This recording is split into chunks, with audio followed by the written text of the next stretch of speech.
जय श्री कृष्ण। वेद विनाशिनं नित्यं य एनम् अजम् अव्ययं कथं च स पुरुष पार्थ कम घति आदि हंति कम। हे पार्थ, जो व्यक्ति यह जानता है कि आत्मा अविनाशी, अजन्मा, शाश्वत तथा अव्यय है, वह भला किसको कैसे मार सकता है या मरवा सकता है। तात्पर्य: प्रत्येक वस्तु की समुचित उपयोगिता होती है, और जो ज्ञानी होता है वह जानता है कि किसी वस्तु का कहाँ और कैसे प्रयोग किया जाए। इसी प्रकार हिंसा की भी अपनी उपयोगिता है और इसका उपयोग इसे जानने वालों पर निर्भर करता है। यद्यपि हत्या करने वाले व्यक्ति को न्याय संहिता के अनुसार प्राणदंड दिया जाता है, किंतु न्यायाधीश को दोषी नहीं ठहराया जा सकता, क्योंकि वह न्याय संहिता के अनुसार ही दूसरे व्यक्ति पर हिंसा किए जाने का आदेश देता है। मनुष्यों के विधि ग्रंथ मनु संहिता में इसका समर्थन किया गया है कि हत्यारे को प्राण दंड देना चाहिए, जिससे वह उसे अगले जन्म में अपने पाप कर्म भोगना न पड़े। अतः राजा द्वारा हत्यारे को फांसी का दंड एक प्रकार से लाभप्रद है। इस प्रकार जब कृष्ण युद्ध करने का आदेश देते हैं तो यह समझना चाहिए कि यह हिंसा परम न्याय के लिए है। इस तरह अर्जुन को इस आदेश का पालन यह समझकर करना चाहिए कि कृष्ण के लिए किया गया युद्ध हिंसा नहीं है, क्योंकि मनुष्य या दूसरे शब्दों में आत्मा को मारा नहीं जा सकता। अतः न्याय के हेतु तथाकथित हिंसा की अनुमति है। शल्य क्रिया का प्रयोजन रोगी को मारना नहीं, अपितु उसको स्वस्थ बनाना है। अतः कृष्ण के आदेश पर अर्जुन द्वारा किए जाने वाला युद्ध पूरे ज्ञान के साथ हो रहा है। उसे पाप फल की संभावना नहीं है।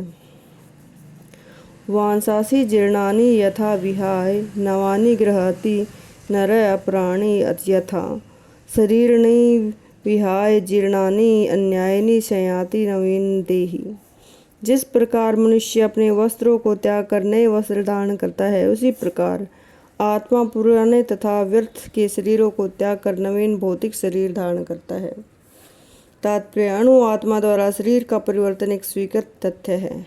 आधुनिक विज्ञानीजन तक जो आत्मा के अस्तित्व पर विश्वास नहीं करते, पर साथ ही हृदय से शक्ति साधना की व्याख्या भी नहीं कर पाते, उन परिवर्तनों को स्वीकार करने को बाध्य हैं, जो बाल्यकाल से कोमरावस्था और फिर तरुणावस्था वृद्धावस्था में होते रहते हैं। वृद्धावस्था से यही परिवर्तन दूसरे शरीर में स्थानांतरित हो जाता है। इसकी व्याख्या पिछले श्लोक में की जा चुकी है। अणु आत्मा का दूसरे शरीर में स्थानांतरण परमात्मा की कृपा से संभव हो जाता है। परमात्मा अणु आत्मा की इच्छा की पूर्ति उसी तरह करते हैं जिस प्रकार एक मित्र दूसरे की इच्छा पूर्ति करता है। मुंडक तथा श्वेताश्वर उपनिषदों में आत्मा और परमात्मा की उपमा दो मित्र पक्षियों से दी गई है, जो एक ही वृक्ष पर बैठे हैं। इनमें से एक पक्षी वृक्ष के फल को खा रहा है तथा दूसरा पक्षी अपने मित्र को देख रहा है। यद्यपि दोनों पक्ष समान गुण वाले हैं, किंतु इनमें से एक भौतिक वृक्ष के फलों पर मोहित है, किंतु दूसरा अपने मित्र के कार्यकलापों का साक्षी मात्र है। कृष्ण साक्षी पक्षी है और अर्जुन फल भोगता पक्षी। यद्यपि दोनों मित्र हैं, किंतु फिर भी एक स्वामी और दूसरा सेवक है। अणु आत्मा द्वारा इस संबंध की विस्मृति ही उसके एक वृक्ष से दूसरे पर जाने, एक शरीर से दूसरे में जाने का कारण है। जीव आत्मा प्राकृत शरीर रूपी वृक्ष पर अत्यधिक संघर्षशील है, किंतु जो ही वह दूसरे पक्षी को परम गुरु के रूप में स्वीकार करता है, जिस प्रकार अर्जुन कृष्ण का उपदेश ग्रहण करने के लिए स्वेच्छा से उसकी शरण में जाता है, त्यों ही परतंत्र पक्षी तुरंत सारे शोकों से विमुक्त हो जाता है। मुंडक उपनिषद तथा श्वेताश्वर उपनिषद समान रूप से इसकी पुष्टि करते हैं। समाने वृक्षे पुरुषो निम्न कोनि निश्या शोचति महामान जुष्टम यदा पश्यमीशम मश्य महिमा निमित्त वित्त शोक। यद्यपि दोनों पक्षी एक ही वृक्ष पर बैठे हैं, किंतु फल खाने वाला पक्षी वृक्ष के फल के भोक्ता रूप में चिंता और विषाद में निगुण है। यदि किस तरह वह अपने मित्र भगवान की ओर उन्मुख होता है और उनकी महिमा को जान लेता है, तो वह कष्ट भोगने वाला पक्षी तुरंत समस्त चिंताओं से मुक्त हो जाता है। अब अर्जुन ने अपना मुख अपने शाश्वत मित्र कृष्ण की ओर फेरा और उनसे भगवत गीता समझ रहा है। इस प्रकार वह कृष्ण से श्रवण करके भगवान की परम महिमा को समझकर शोक से मुक्त हो सकता है। यहाँ भगवान ने अर्जुन को उपदेश दिया कि वह अपने पितामह तथा गुरु के देहांत पर शोक प्रकट न करे।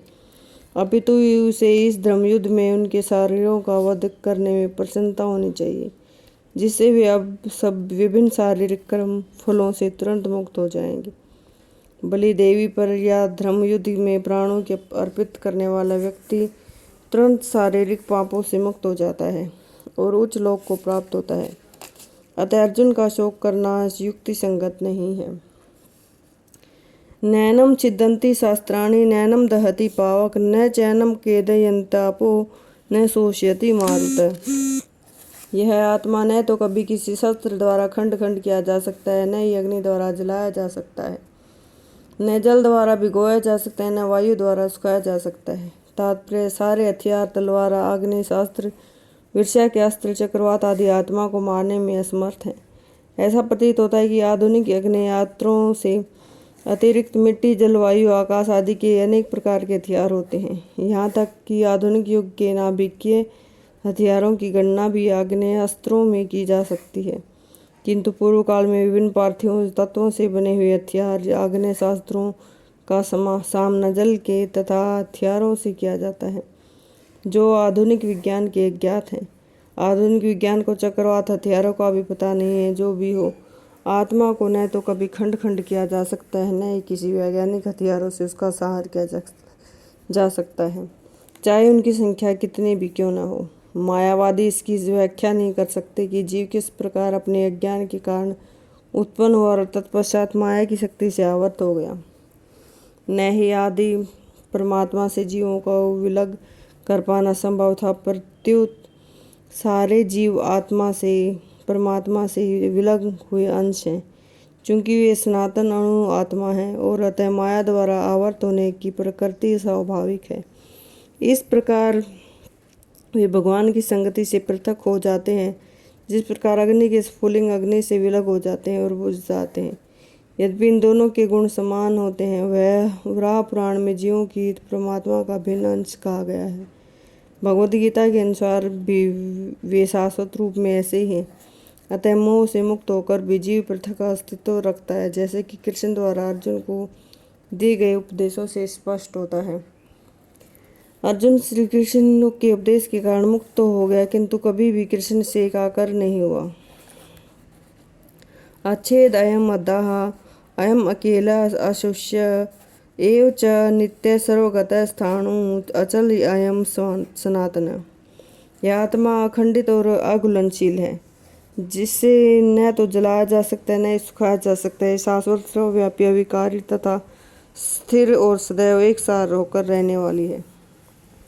तात्पर्य अणु आत्मा के इतने सारे गुण यही सिद्ध करते हैं कि पूर्ण आत्मा पूर्ण अंश का अंश है, बिना किसी परिवर्तन के निरंतर उसकी तरह बना रहता है। इस प्रसंग में अद्वैतवाद को व्यवहार करना कठिन है, किंतु अणु आत्मा कभी भी परम आत्मा के साथ मिलकर एक नहीं हो सकती। भौतिक कल्मश से मुक्त होकर अणु आत्मा भगवान की तेज किरणों को आध्यात्मिक स्फुलिंग बनाकर रहना चाह सकती है, किंतु बुद्धिमान जीव तो भगवान की संगति के लिए वैकुंठ लोक में प्रवेश करता है। सर्वगत शब्द महत्वपूर्ण है, क्योंकि इसमें कोई संशय नहीं कि जीव भगवान की समग्र सृष्टि में फैले हुए हैं। वे जल, थल, वायु भीतर, पृथ्वी के भीतर तथा अग्नि के भीतर। जो ये मानते हैं कि वे अग्नि में स्वाह हो जाते हैं, वह ठीक नहीं हो सकता, क्योंकि कहा गया है कि आत्मा को अग्नि में नहीं जलाया जा सकता। अतः इसमें संदेह नहीं कि सूर्यलोक में भी उपयुक्त प्राणी निवास करते हैं। यदि सूर्यलोक निर्जन हो तो सर्वगत शब्द निरर्थक हो जाते हैं। अव्यक्त अयम अचित्य अयम अविकार्य अयम उच्यते तस्मात् एवं विद्वता एनम न अनुशोचितुम अर्हसि। यह आत्मा अव्यक्त, अकल्पनीय तथा अपरिवर्तनीय ये कहा जाता है। यह जानकर तुम्हारे शरीर के लिए कोई शोक नहीं करेगा। जैसा कि पहले कहा जा चुका है, आत्मा इतना सूक्ष्म है कि इसे सर्वाधिक शक्तिशाली सूक्ष्मदर्शी यंत्रों से भी नहीं देखा जा सकता।